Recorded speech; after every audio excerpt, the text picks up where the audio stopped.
A história do Bernardo aí tem tudo a ver com o tema aqui da nossa conversa aqui de hoje, que nós vamos falar sobre medicina esportiva. Então, sejam bem-vindos. Hoje é a primeira edição do GlucoCast, que é o podcast da GlucoCenter. E nós estamos com dois convidados aqui. Um é o Bernardo, ele tem 19 anos, é atleta de jiu-jitsu. Daqui a pouco ele vai explicar aqui essas medalhas todas aqui que ele ganhou. Parece que ele já pratica artes marciais desde cedo, né? Desde criança? Desde criança, desde que eu tinha uns 8, 9 anos. Desde os 8, 9 anos de idade, então. Ele ganhou alguns campeonatos locais aqui de Santa Catarina, daqui a pouco porque eu não entendo muito dessas categorias aí. Tranquilo. Daqui a pouco você explica isso melhor. Tem a Copa de Esterro 2021, 2022, acho que você ficou em terceiro lugar em 2023, é isso? Isso. E parece que ganhou um campeonato de judô em 2015. Você tinha Sim. 10 anos de idade em 2015? Por aí, era bem novo. Então, desde novo ele está aí ganhando campeonato. E o outro convidado é o Gabriel Rocha, também tem 19 anos. Ele também tem algumas medalhas aí que ele vai explicar melhor. Ele ganhou o Sul Catarinense bem recente, ganhou ou ficou em segundo lugar? Foi o Sul Brasileiro, segundo lugar. Sul Brasileiro, na verdade, segundo lugar. O Sul Brasileiro é só a região Sul, é isso? Isso, Sul Brasileiro é toda a região Sul ali. Um Entendi. campeonato grande.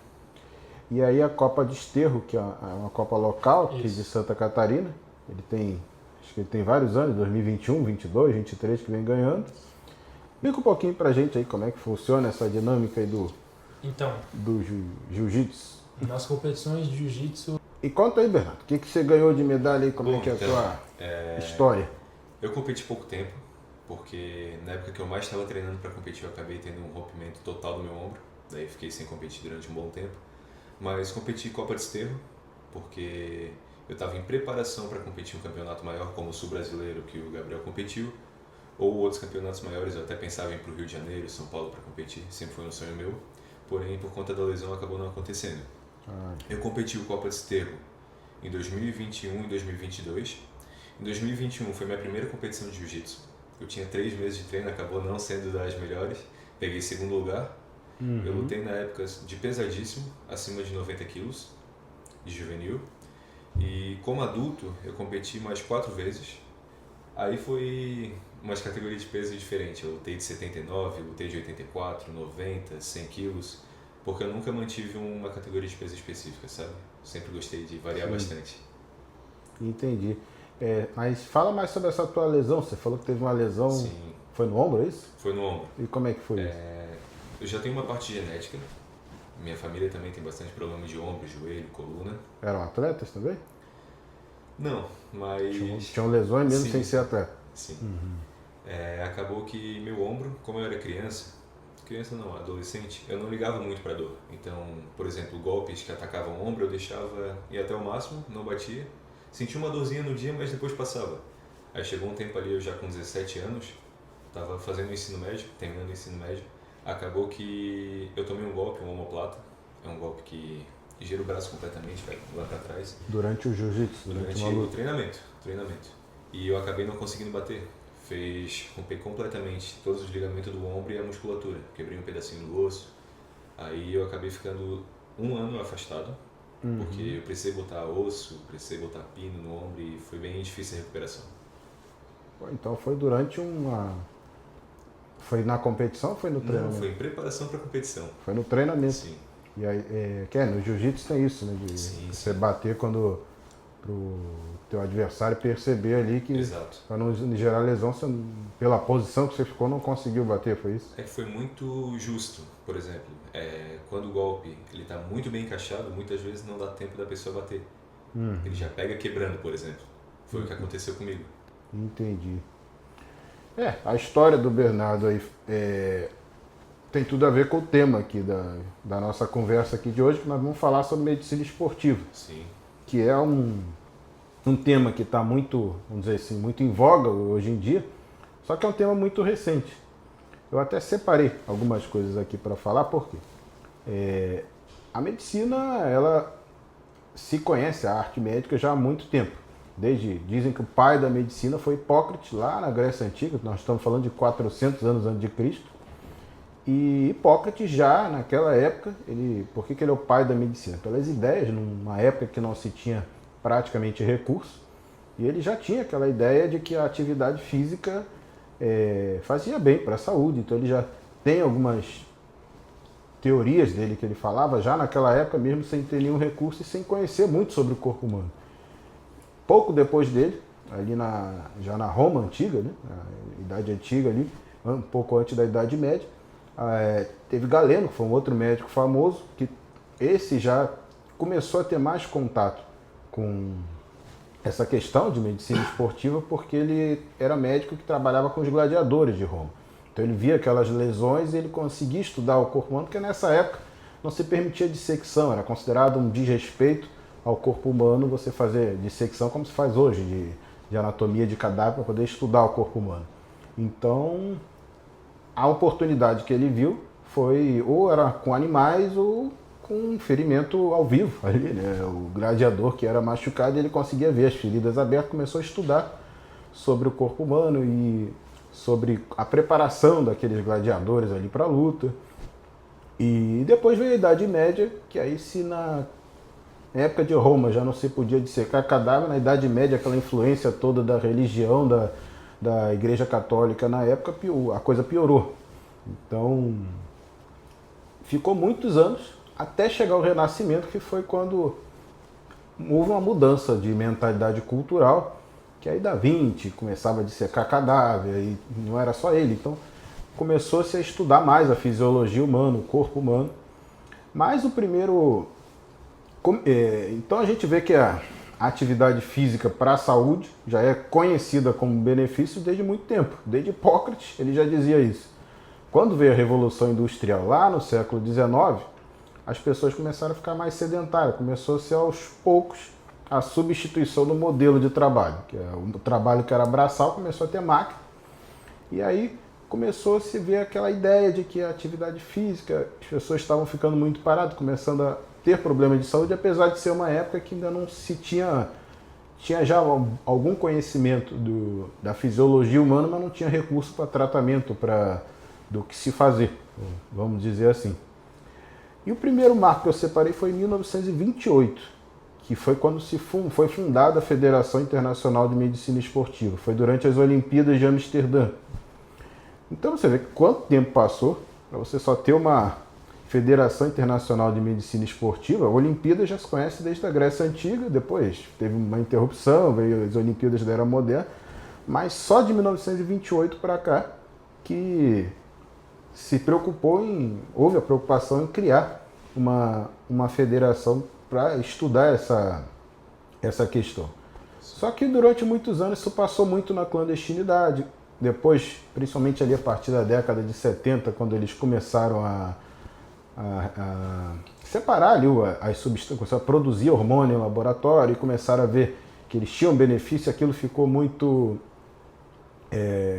há muitos atletas usando aquilo indevidamente. Então o Comitê Olímpico, a federação lá da época, sempre condenou essa parte de doping, até que vocês não eram nascidos, eu era criança, mas em 88 teve um caso emblemático que foi do Ben Johnson, né, que era um atleta canadense acho que era dos 100 metros rasos, mas que ele ganhou a prova assim, na Olimpíada de Seul, isso, com um tempo, hoje o tempo dele já teria sido batido, mas naquela época era um recorde, só que depois ele foi pego no antidoping durante a preparação. Então aquilo talvez tenha... Só que esses casos de doping já ocorriam há muito tempo. Só que ali foi o que se deu mais mídia isso.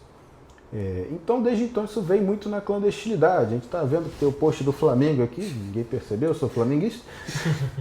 Mas a gente tem o Zico, por exemplo, é um caso da medicina esportiva, porque o Zico, quando começou a jogar, ele era muito franzino, ele tinha aquele apelido até de galinho de Quintino, ele era muito franzino para jogar futebol, mas era muito habilidoso. Então já houve aquele departamento médico lá do Flamengo na época de preparar ele, fazer toda uma preparação para ele ganhar massa muscular, para ele ser mais competitivo, e aquilo foi decisivo na carreira dele, ele se tornou ali um dos maiores jogadores do mundo na época. E aí, isso vem desenvolvendo polêmicas hoje em dia, por quê? O outro marco, e último que eu separei aqui, foi em 2005. foi quando o Conselho Federal de Medicina reconheceu a medicina esportiva como especialidade médica. Ou seja, passou esse tempo todo e até a gente ter uma especialidade médica para cuidar disso, foi só em 2005. Isso tem o quê? Tem 20 anos. Isso é muito pouco tempo. Vocês são novos, tudo bem? Vocês nasceram em que ano, por exemplo? 2005. Vocês nasceram em 2005, vocês estavam nascendo, mas só que vocês não são muito novos, porque isso em termos de medicina, isso é 2005 eu estava na faculdade. Em termos de medicina, isso é muito pouco tempo. Então, isso vem se desenvolvendo, mas ainda está muito na clandestinidade essa questão, principalmente quando envolve o uso de substâncias. Sim. Porque ainda tem muito estudo a se fazer. Hoje já se envolve uma equipe multidisciplinar, fisioterapeuta, envolve profissional de educação física, nutricionista para suplementação do atleta. Hoje se fala muito de suplementos, mas se você for ver, as faculdades de medicina não ensinam muito sobre isso. A maioria do que se aprende é fazendo cursos, fazendo estudos por fora. E as sociedades médicas todas, o Conselho Federal de Medicina, ainda são muito reticentes a essa questão da reposição hormonal. Por quê? O que se diz é que a reposição é para quem tem deficiência hormonal, o que está correto. Só que até que ponto alguém precisa de reposição hormonal? É a mesma...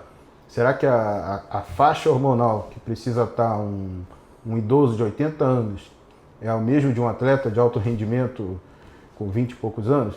Com certeza não. Então, até próprios exames laboratoriais. Hoje, quando você dosa a testosterona de alguém, a faixa, alguns laboratórios até já estão atualizando, mas a maioria deles vem lá uma faixa única, até 280 alguma coisa, seria deficiência, acima disso estaria normal.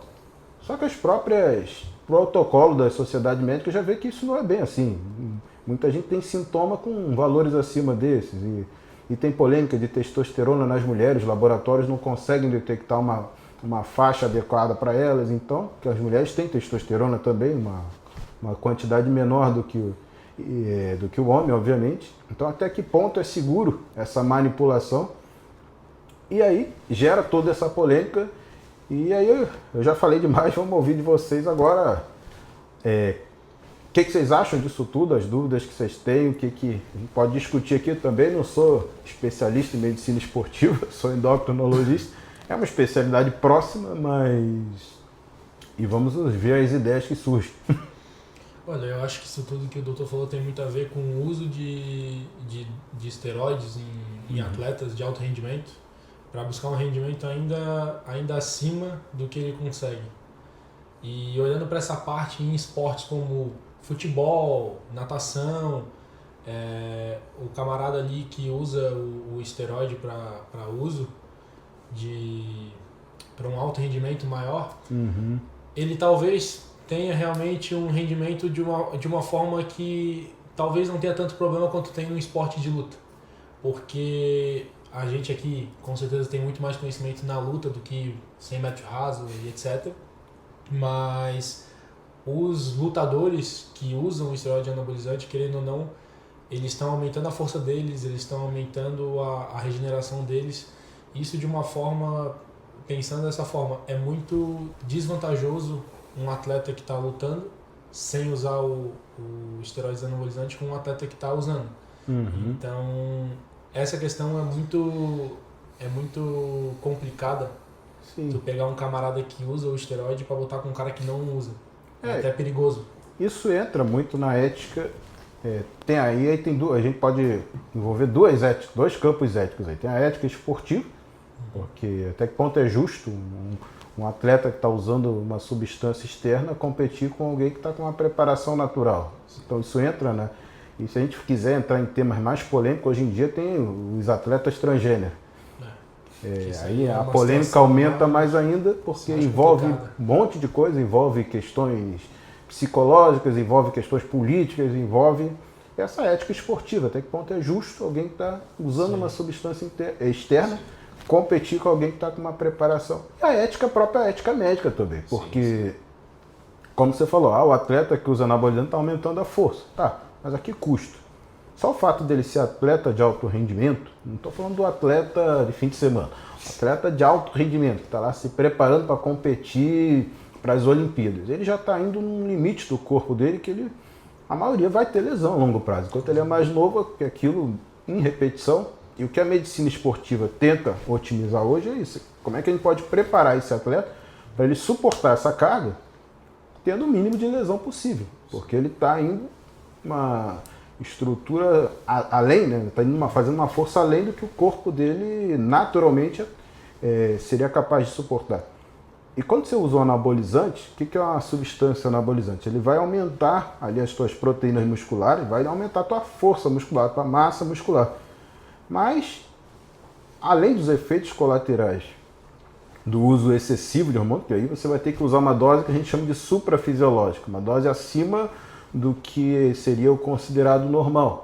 Sim. E aí vem os efeitos colaterais, como qualquer medicamento, até alimento. Hoje em dia, a epidemia de obesidade está comendo excesso de nutriente, está tendo efeito colateral, que é a da obesidade.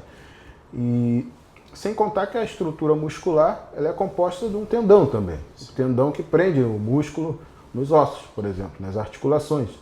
Esse tendão ele não vai ter o mesmo efeito do anabolizante que o efeito do músculo. Com certeza. Então, é muito comum ruptura de tendão nesses atletas, porque o tendão não aguenta aquela estrutura muscular que está muito maior do que ela é preparada para estar. Então, resumindo, o que eu quis dizer é isso, que entra são essas duas esferas éticas e onde a medicina esportiva ia se encaixar no meio disso. Sim. Essa é a polêmica. Seria mais no cuidado do atleta. Né? Exato, seria o cuidado da preparação do atleta para ele suportar aquilo sem prejudicar a saúde dele, sem de repente gerar aquela preparação esteja gerando mais dano do que benefício. Com certeza. E quando envolve o uso de substância, ainda tem muita resistência das sociedades médicas, porque mesmo que você queira usar aquilo de forma ética, você tem que individualizar muito para a pessoa ver não é uma coisa fácil de se fazer. Ver o que aquela pessoa vai ter benefício, o que ela está tendo de efeito colateral. E você não tem um protocolo muito claro de definição, qual é o valor que você repõe em texto. Não é assim que funciona. Você vai ter que avaliar individualmente aquela pessoa. Usa-se muitos suplementos esportivos nesses casos também. Essa é toda a polêmica. Que no caso os suplementos são muito bem-vindos, né? No acompanhamento da vida do atleta, desde o amador até o mais profissional. Sim, o que acontece? O próprio nome suplemento já diz, você está suplementando algo que a tua alimentação, que a tua rotina normal não vai ser capaz de... E se fosse uma pessoa com uma rotina normal, que não é atleta de alto rendimento, de repente a alimentação dela era suficiente. Com certeza. Agora, a partir do momento que ele tem uma atividade física extra, ele vai precisar de alguns... Só alimentação ele não vai ser suficiente para ele. Então você tem que individualizar o que aquele atleta vai precisar, para que atividade que ele faz. E aí é que entra a medicina esportiva que, como eu falei, está muito recente. Como especialidade médica no Brasil ela tem 20 anos e acho que ela tem muito a se desenvolver ainda e acho que muita coisa vai se falar aí no futuro e principalmente nessas quebras de tabu, quando se envolveu o uso de substâncias, não é fácil esse processo. Puxando aí uma parte um pouquinho mais obscura aí da medicina esportiva. Vocês são a favor ou contra do uso de esteroides para um atleta de alto rendimento? Olha, pensando que todos estão liberados de usar, não que a pessoa estaria fazendo isso de maneira ilegal, por exemplo, para uma federação. Primeiro, é isso que eu ia falar. A primeira barreira, não só o que eu acho, é a federação. Né? A federação, em tese, proíbe. Mas, na prática, a gente sabe que isso ocorre. Pega um atleta desse de halterofilia, por exemplo, pega aquele corpo dele, não consegue aquele corpo ser anabolizante. Então, ainda mais sem o abuso de anabolizante. Sem o abuso. Não tem como. Em doses normais, não... Então, eu não entendo muito como é que eles fazem isso para ir para as competições, como é que é feito o exame antidoping desses atletas. Sim. Mas, obviamente, claramente, alguns daqueles atletas ali, a preparação deles não é natural. E em relação às federações, hoje, eles são, para mim, proibidos. Se um atleta for pego no antidoping, ele vai sofrer punições, sanções que são pesadas, de repente até o banimento do esporte. Com certeza. Agora, do ponto de vista médico, aí é que tá, porque tem que se fazer isso é uma opinião pessoal minha, porque não existe uma opinião unânime sobre isso, teria que fazer uma avaliação individual daquela pessoa, da atividade que ela faz, para ver o que ela precisa de suplementação e em relação à reposição hormonal, sempre usar essa palavra, reposição, é repor aquilo que está faltando para ele. O que não necessariamente vai ser o mesmo para ele que vai ser para um idoso de 90 anos, por exemplo, ou uma pessoa que está completamente sedentária. Tem que achar uma faixa individualizada para aquele indivíduo em que ele possa tá tendo um rendimento dele que seja compatível. Agora, quando se fala de competição esportiva, é complicado isso, né? Porque as federações, a partir do momento que liberarem isso e deixar livre, é óbvio que vai haver abusos e aí entra o outro lado também. A ética do médico que vai prescrever aquilo, como é que ele vai fazer, qual o interesse que ele vai atender, o interesse só do alto rendimento ou o interesse da saúde do atleta? Eu acredito que a partir do momento que as federações liberarem, as federações de luta, o uso de anabolizantes, esteroides, eu acredito que quem não usar vai estar perdendo. Sim. Não que eu seja a favor do uso, até porque eu não acho, como eu disse, leal um atleta usar o esteroide na clandestinidade para lutar com um cara que é natural, até porque isso é muito perigoso. O cara que toma esteroide anabolizante que é lutador, ele vira quase que uma arma viva, de tantas vantagens competitivas. Mas se liberarem, quem usar vai ter essas vantagens. Quem não usar vai permanecer no caminho natural, pelo menos eu digo no esporte da luta, vai estar querendo uma desvantagem de força. Vai ter a vantagem esportiva, Com certeza. mas O custo da saúde. E os custos da saúde, A né? gente até tem exemplo na nossa academia, não vamos citar nome, porém tu percebe claramente, comparando essa pessoa que usa o esteroide com uma pessoa normal, a pessoa com o esteroide ela não cansa, a força dela mantém do começo ao final do treino. É completamente diferente, parece que a pessoa é um robô, sabe? Sim, porque você está tomando um hormônio que está te dando mais resistência, está te dando mais força. Aquagora tu coloca essa situação, dois atletas, por exemplo, pensando do UFC, dois atletas se batendo ali até um nocautear o outro, com toda com aquela força, com aquela disposição, então se torna algo até perigoso. Mas e na questão dos atletas de fisiculturismo? Como que é o abuso de esteroide neles? É completamente a custo da saúde, né? Sim, e aí é uma coisa até que talvez vocês entendam até mais do que eu. Como é que as federações fiscalizam isso? Porque é só você olhar para um atleta de fisiculturismo, você citou o UFC, é só você olhar, tem um monte ali que com certeza usa anabolizante. Com certeza. E como é que é essa fiscalização? No futebol isso é bem rigoroso, sabe? No judô, no jiu-jitsu eu creio que seja também. Então, em esportes olímpicos, né? No jiu-jitsu é muito fraca o cuidado da federação com isso, porque é muito caro fazer exame de doping em todos os participantes de campeonato. Por exemplo, um Copa de Esteio, que é um campeonato pequeno, se fosse fazer antidoping em todos, o valor da inscrição ia subir muito, ia para 500, 600 reais, com certeza. Porém, o que a Federação de Jiu-Jitsu faz, que é a mesma federação de fora do Brasil, do mundo inteiro? Ela faz o teste de doping para os 3 campeões, primeiro, segundo e terceiro lugar. Faixa preta no Mundial só. Os outros campeonatos não têm exame de doping. Aí é a questão do custo, né? E isso eles fazem no campeonato mundial só. Sim. No brasileiro, por exemplo, eles não fazem. Nem o judô, por exemplo, esportes que já são olímpicos. O judô eu não sei te dizer porque faz muito tempo que eu não treino judô, que eu não participo de competições. O que eu sei, o fisiculturismo não tem nenhum tipo de cuidado. Mas o fisiculturismo é um esporte olímpico, né? Nem nas Olimpíadas, não é? Fisiculturismo? Fisiculturismo não. Não é fisiculturismo, é halterofilismo, por exemplo. Tá. Tem aqueles esportes olímpicos que você vê que tem atleta. Levantamento terra. Levantamento de peso. Sim. Eu acredito que por ser olímpico deve ter um cuidado bem grande. Deve ter algum controle. Né? Sim. Mas agora prezando na área do fisiculturismo, que é a área só da construção de músculo. Fisiculturismo é só do corpo, né? Sim. A criação do corpo, de uma silhueta melhor, volume.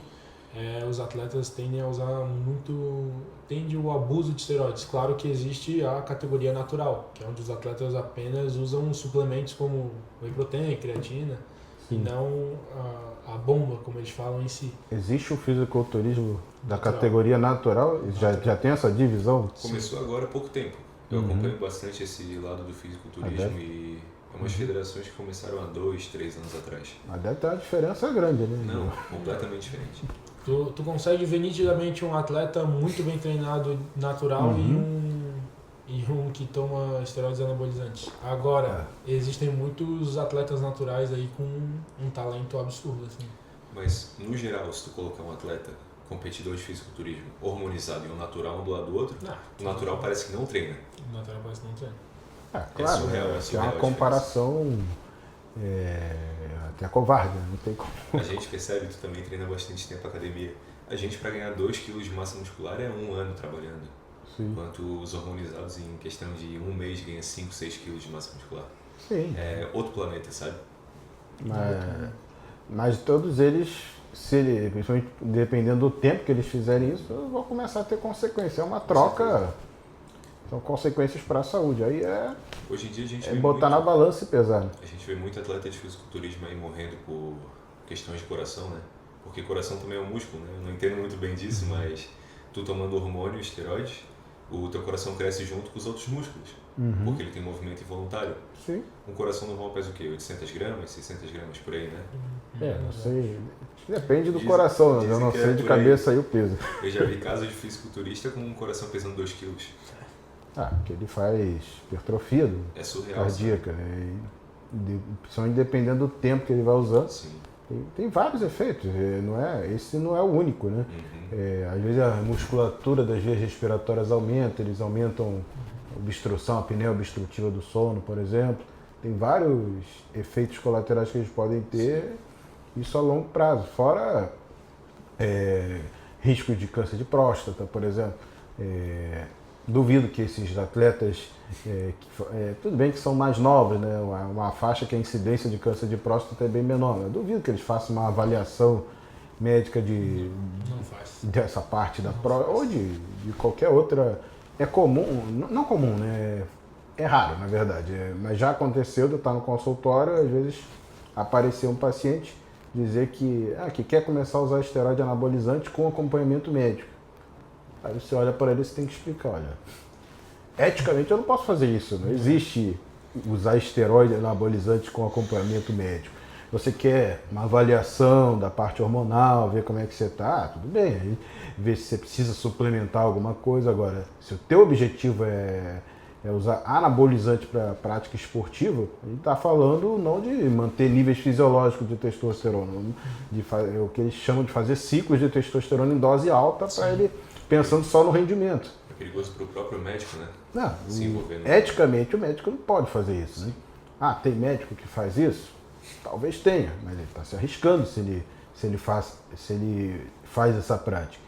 E o pior é que os que fazem isso acabam prejudicando a imagem dos outros que querem trabalhar da forma correta. Sim. Aí o médico que está envolvido em medicina esportiva, por exemplo, que é especialista em medicina esportiva, acaba sendo colado ali aquele adesivo, é o médico que mexe com o hormônio, o médico que vai transgredir a ética, e muitas das vezes não é. Só que ocorre essa mistura. Né?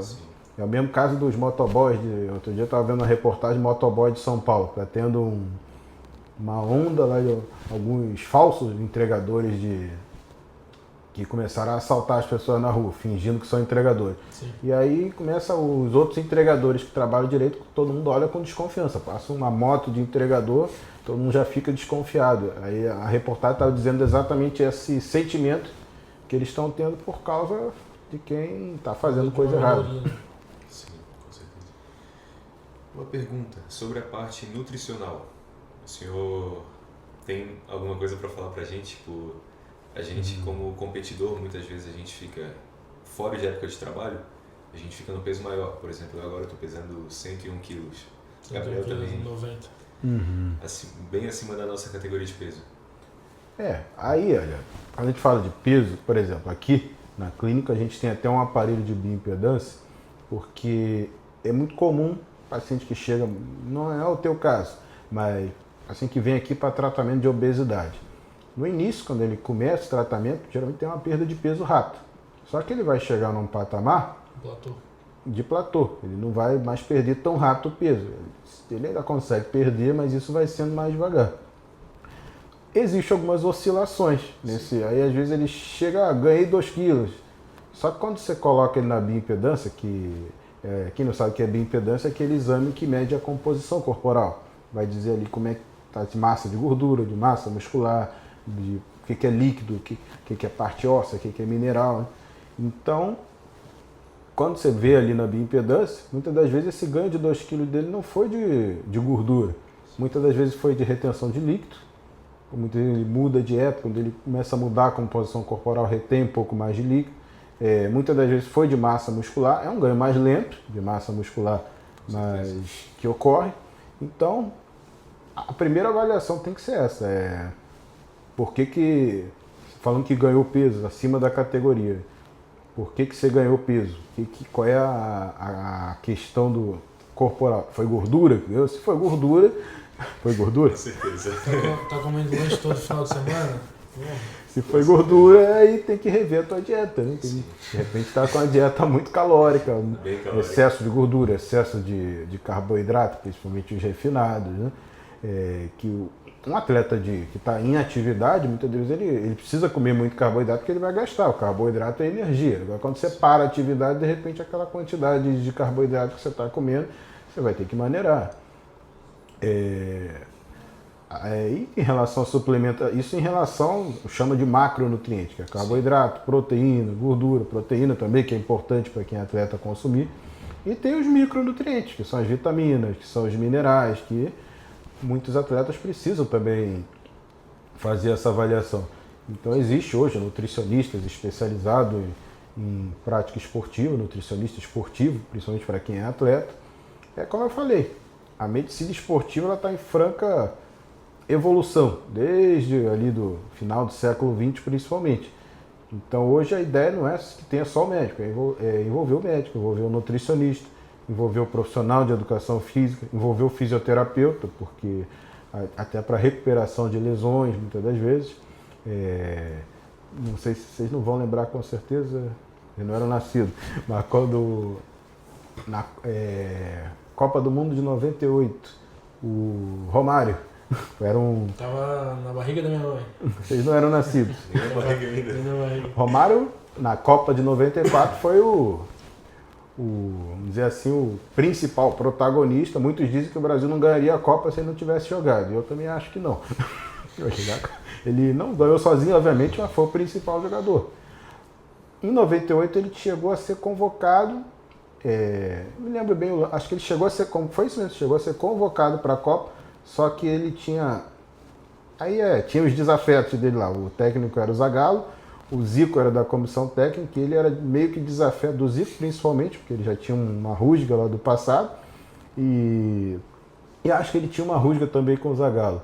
Então, aconteceu que o médico da seleção, ele fez uma lesão, acho que na coxa, uma coisa, não me lembro agora os detalhes, e ele foi cortado da seleção. E aí a seleção foi jogar e ele apareceu como fisioterapeuta, na época o apelido dele era Filé, dizendo que ia recuperar o Romário em tempo recorde. Isso foi um pouco de marketing ali do fisioterapeuta na época, mas que envolve exatamente isso, dizendo, ele tentou, como ele foi cortado, e óbvio que ele não gostou de ser cortado, ele tentou dizer que ele ia fazer a preparação dele e ia ficar pronto a tempo de jogar a Copa do Mundo, que ele teria sido cortado por outras questões que não eram a questão médica. E depois o Romário ficou com raiva, parece que na época ele tinha um bar lá no Rio de Janeiro, na Barra da Tijuca. Vocês não vão lembrar dessa história, vocês não eram nascidos, pode ter ouvido falar. Aí ele pintou no banheiro do bar lá, fez uma caricatura do Zico, do Zagallo, com papel higiênico. O Romário até hoje o Romário é uma figura, né? Mas desde jogador. Então, eu comentei esse caso porque isso me lembrou desse fato aí. Daquela época já se falava do fisioterapeuta na recuperação do atleta, entendeu? Então hoje a tendência é envolver um monte de profissionais juntos. Uma equipe multidisciplinar, né? Exato. Era em relação a isso a tua dúvida mesmo? Sim, não sei sim, se eu sim. viajei muito aqui, Não, comecei não. a falar do Romário. Você fala de futebol. Eu até ia perguntar- Todas as perguntas terminam em futebol. Com certeza. Quem gosta de futebol é assim mesmo. Eu ia aproveitar aí o embalo do fisioterapeuta. Uhum. O senhor acha que é importante ter um acompanhamento com o fisioterapeuta para o esporte, mesmo sem tu ter uma lesão no momento? Para prevenir lesões? Olha, o fisioterapeuta no esporte, acho que os clubes de futebol, todos eles têm, até porque é como você vê um jogador, acabou um jogo e já vai para o banco de reserva com uma bolsa de gelo na coxa. Quem nunca viu isso? Mancando. Já mancando, porque ele faz lesão ali ao longo daquele jogo. Então, quem é atleta de alto rendimento acaba precisando ter mesmo. Cada um numa função diferente, né? Tem o profissional lá do preparador físico e tem o fisioterapeuta que vai trabalhar na reabilitação, principalmente em atleta que vai competir, não só no futebol, né? Às vezes tem uma competição hoje, tem outra na semana que vem, então ele precisa recuperar a musculatura dele para...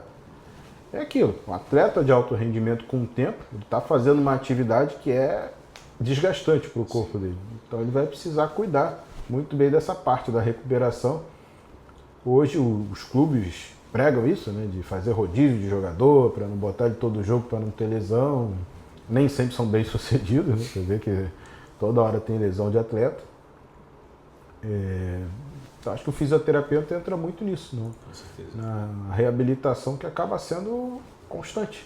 Não é só quando ele faz uma lesão grande. Entre uma atividade, uma competição e outra, ele precisa de uma recuperação muscular também. Com certeza. Isso aí eu percebo muito agora a gente em preparação. O nosso mestre sempre fala, o mestre é o professor, né? Ele sempre fala que a gente se machuca muito mais na preparação do que na própria competição. Isso é verdade. Sim. Na preparação a gente está sempre focando em situações de muita velocidade, muito desgaste. Então, às vezes, a gente acaba muito mais se machucando na hora da preparação do que na competição. Com certeza. Eu, por exemplo, já me machuquei muitas vezes em preparação. Em competição, não consigo me recordar de uma. Só de uma, na verdade, que foi algo leve. Foi algo leve aí que eu machuquei o braço. Mas, de resto, a preparação é muito mais desgastante para o atleta. Sim. Nós estamos aí no nosso tempo. Vocês têm aí mais alguma 40 minutos. dúvida, alguma coisa? Como que a medicina esportiva, né, ela pode atuar na vida de um atleta que está se recuperando de uma lesão? Um atleta que está se recuperando de uma lesão? Se recuperando de uma lesão. O acompanhamento seria total de fisiculturista? Fisioterapeuta? Quer dizer, Viajei. Estava pensando na pergunta do fisiculturista. então, vem complementando o que a gente estava falando. Nesse caso, você está falando daquele que tem uma lesão que Sim, tira ele da como competição. um atleta que quebra a perna, por exemplo. Então, aí aumenta o papel do fisioterapeuta. No caso desse aí, quebrou a perna, vai precisar do ortopedista, vai ver se ele vai precisar de algum procedimento cirúrgico, até para dar as previsões. Mas entra o papel da nutricionista, aí já vai mudar um pouco ali a nutrição dele no sentido da cicatrização, da recuperação muscular. Como que é a dieta de um atleta que se machuca? Ela muda o quê? Muda, não, depende muito mas ela vai precisar, hoje em dia o nutricionista ele tem alguns que são mais áreas ali, mais especializadas até nessa parte da reabilitação, porque ali ele vai começar a ter que fazer processo de cicatrização, não é mais aquela suplementação para o cara que está em alta atividade. Por exemplo, ele citou o caso ali que ele ganhou peso. Você pegou o atleta que está em alta atividade, ele vai ter uma determinada quantidade calculada lá pelo nutricionista de carboidrato da atividade que ele está fazendo. Falando que ele parou, ele está se reabilitando, ele vai ter que recalcular isso tudo, né? Aí de repente vai botar mais proteína, vai diminuir o carboidrato, vai botar mais alguns suplementos ali para ver se ele recupera mais rápido. Isso é a parte da nutrição, né? Aí vem a parte do fisioterapeuta que vai modificar os exercícios de reabilitação, então é um processo bem dinâmico, né? Voltando para a parte que o senhor trabalha mais, que é a parte hormonal. Quando existe lesão, por exemplo, de ligamento, existe algum medicamento que o endocrinologista pode passar para acabar recuperando mais rápido esse ligamento, sem precisar de cirurgia ou coisa do tipo? Olha, não tem um medicamento específico que restaura o ligamento, né? Sim. Lesão de ligamento, muitas vezes é cirúrgica, né? Sim. Tem que ver, depende do ligamento que ele rompeu, aí já não é nem muito a minha área, é mais a área da ortopedia, que ele vai ver qual foi o ligamento que rompeu, se vai precisar reconstruir aquilo ali, e depois ele vai precisar de uma reabilitação, fisioterapia durante um tempo até que porque quando ele lesa um ligamento, para a atividade, a musculatura atrofia, então ele vai ter que fazer todo um processo de recuperação. Aí nesse caso não é nem muito com a parte hormonal, é mais a parte de reabilitação mesmo. E até ele chegar de novo no nível que ele vai precisar, que ele já está em condições de voltar a competir. Eu tive, por experiência agora há pouco tempo, eu tive um rompimento de 30% do meu ligamento colateral lateral do joelho. Minha coxa ficou parada e o resto da minha perna girou para fora. Foi bem ruim. Lesão de ligamento demora. Já tive também. Todo mundo tá no jeito, tá sujeito a estourar um dedo, alguma coisa. Aí fui no médico, o médico só falou pra mim ficar parado em casa, relaxar um pouquinho, sem treinar, e recuperou. Obviamente entrei em contato com meu primo que é fisioterapeuta, a gente começou a fazer uns trabalhos de fortalecimento, porque a perna fica muito bamba, né? Quando rompe o ligamento assim. Tem lesões de ligamento que a recuperação é com o tempo, é reabilitação. Lesões mais graves às vezes vão precisar de cirurgia. Aí vai depender muito ali do tipo de lesão que teve, da avaliação do ortopedista. Hoje tem métodos de imagem que são modernos aí, tem ressonância que consegue apurar bem ali que tipo de lesão que o atleta teve, no caso. Entendi. Mais algum assunto que vocês queiram levantar, que a gente não tenha falado? A hora é agora. Acho que é isso, né? Acho que é isso. Falamos bastante até. Falamos A gente falou principalmente da questão dos hormônios, né? Sim. Do esteroide, né? Depois a gente pode. Hoje é o nosso primeiro podcast que a gente está gravando aqui, então está num bate-papo, mas depois vocês podem trazer mais temas relacionados a isso ou não, se vocês tiverem interesse, a gente pode discutir aqui, que o objetivo é sempre a gente surgir novas ideias, até as perguntas que vocês vão fazendo, eu vou vendo coisas, até visões diferentes que eu não tinha pensado antes, então funciona dessa forma. Sim. Então vamos encerrar hoje vamos fazer mais episódios desse aí, sobre temas variáveis, a ideia aqui é bater um papo mesmo e a gente consolidar aí a ideia desse GlucoCast. GlucoCast. Então, nos vemos na próxima. Tchau. Valeu.